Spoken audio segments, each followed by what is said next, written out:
Their head coach in his third season is Glenn Doc Rivers, 40 years old. He signed a contract extension through the 2004-2005 season.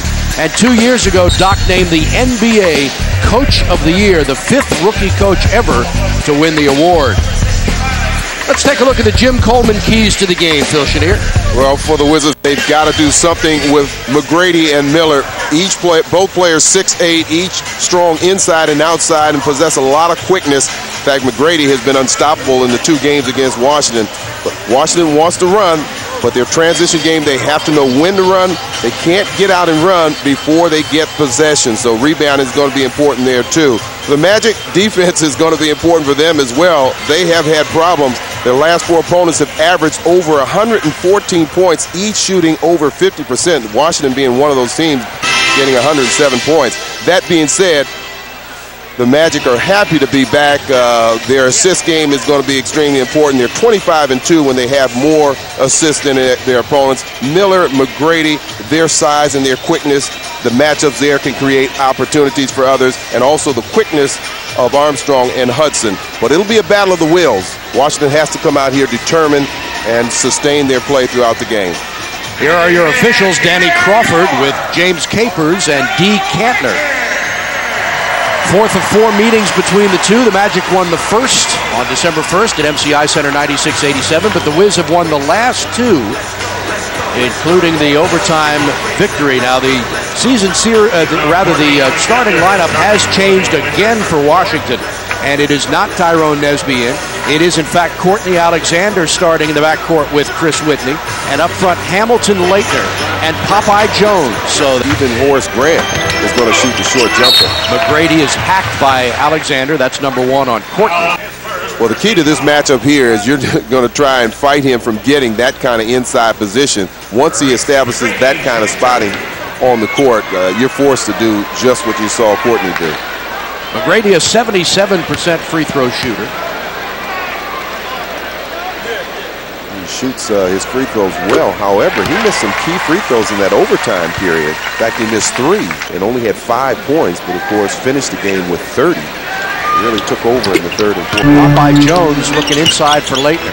Christian, nice move, gets the ball slapped away and stolen. Good hands from McGrady there.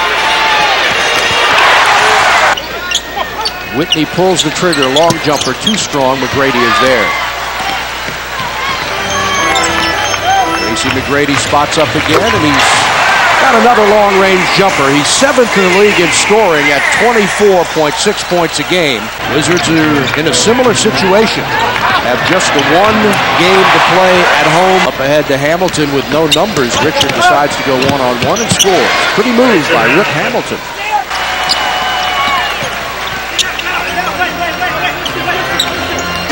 Now they switch off. Jones covering McGrady. Tracy inside, draws the foul, and he scores. Watch Hamilton come to the pitch. He reaches there, slows him down. Well, that's a travel at that point, but there was contact from Hamilton. Again, you see him slow him down. That's the continuation will count. Popeye picks up the foul. And the 8 seconds. Hamilton, nice move. Fadeaway jumper, beauty. Oh, that was a tough shot. Miller was all over him. Hamilton again with Miller challenging him. Rip goes all the way, lays it off to Leitner. They tumble outside and Leitner scores. And Miller is hurt. He is hurt and wincing in pain, out of bounds on the baseline, and Armstrong calls time.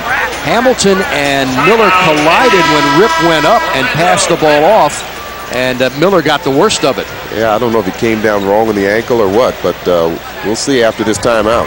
5:47 to play, and the Wizards now down by 7.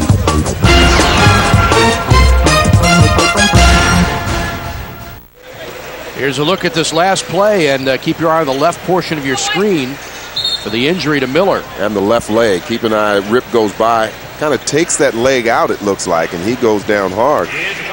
As irony would have it, it was here on December 21st when Richard Hamilton pulled his groin and wound up missing 17 of the next 17 games. And from that angle, you could see that that left leg landed very awkwardly. I don't know if it's a knee or ankle, but it's definitely the left side that was injured. So the 3rd rebound of the night. McGrady, nice move on Alexander, and draws the foul. He's, as you said in the open field, just about impossible to stop once he gets in there. Well, he's 6'8", extremely agile and quick. Look at the move there. Fakes the fadeaway and then quickly moves towards the baseline basket, and using both hands equally well.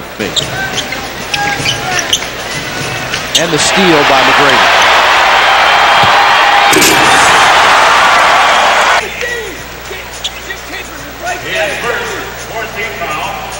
Well, here's that steal there.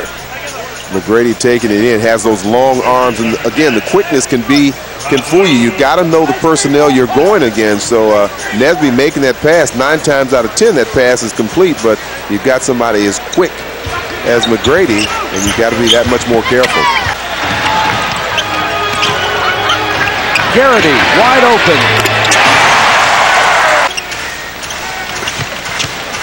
Nice move, and score the goal in the exact same spot where Mike Miller went down. Timeout with 2:51 to go in the first quarter.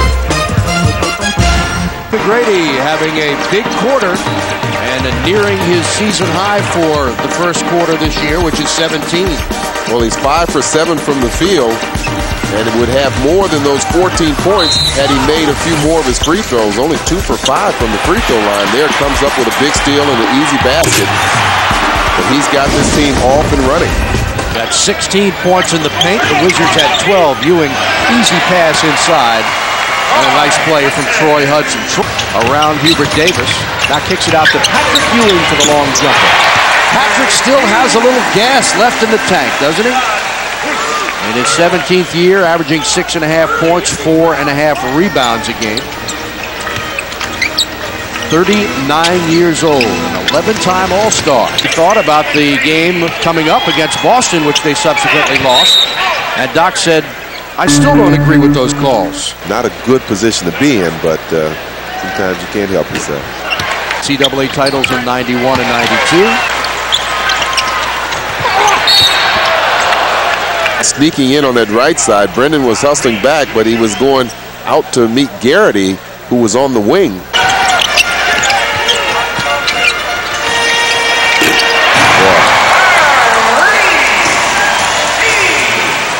Not much you can do with that kind of shot. Momentum going, he couldn't stop. Yeah, I thought maybe his elbow may have come down on his face. McGrady, and he is just unconscious right now. 21 for McGrady, 7 of 9 from the field. Rebound. Alexander for Lou. Swing it to Hamilton. Good job. Good ball movement. All that made possible from the offensive rebound brought down by Brendan Haywood. Ahead to a streaking Hamilton in the lane. Stops, pops, and gets the bounce. Forced 3 3-pointers. Tracy McGrady, the NBA's Eastern Conference Player of the Month for February. And he averaged 26 points a game, almost 9 rebounds with over 6 assists, and 2.4 steals in 10 games in the month of February. McGrady against Alexander. Now they switch Luz on him. Now Teron leaves him. They go to the corner for Armstrong, and he carries a 3-pointer. He left his man momentarily. Now T-Mac draws a foul on Alexander. Tough to do. And then trying to guard him very tightly because the guy has been making his shots. McGrady right now 7 for 12 from the field. 9th pick overall in the 97 draft by Toronto. Now in his 5th year, we talk about how some of these history to earn the honor without leading his team to the playoff that year. And the 3rd coach to get it with his squad. McGrady again, unbelievable. 3-pointer for McGrady gives him 28 points in the half. For any half this season, 28 points. In fact, that 28 points, Steve, is the high for a halftime against the Wizards in the first half, I should say. Allen Iverson had that at 27 points.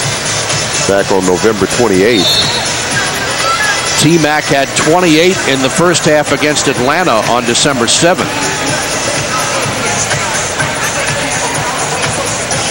And the franchise high for Orlando in a half is 34 by Shaquille O'Neal. But it's Tracy McGrady, 9 of 14 and 4 of 5 from three-point range. 28 points for McGrady, and at the half, the Magic are in control, 59-47. Wizards will try to come back in the third quarter. We send you back to Bethesda now, and George Johnson.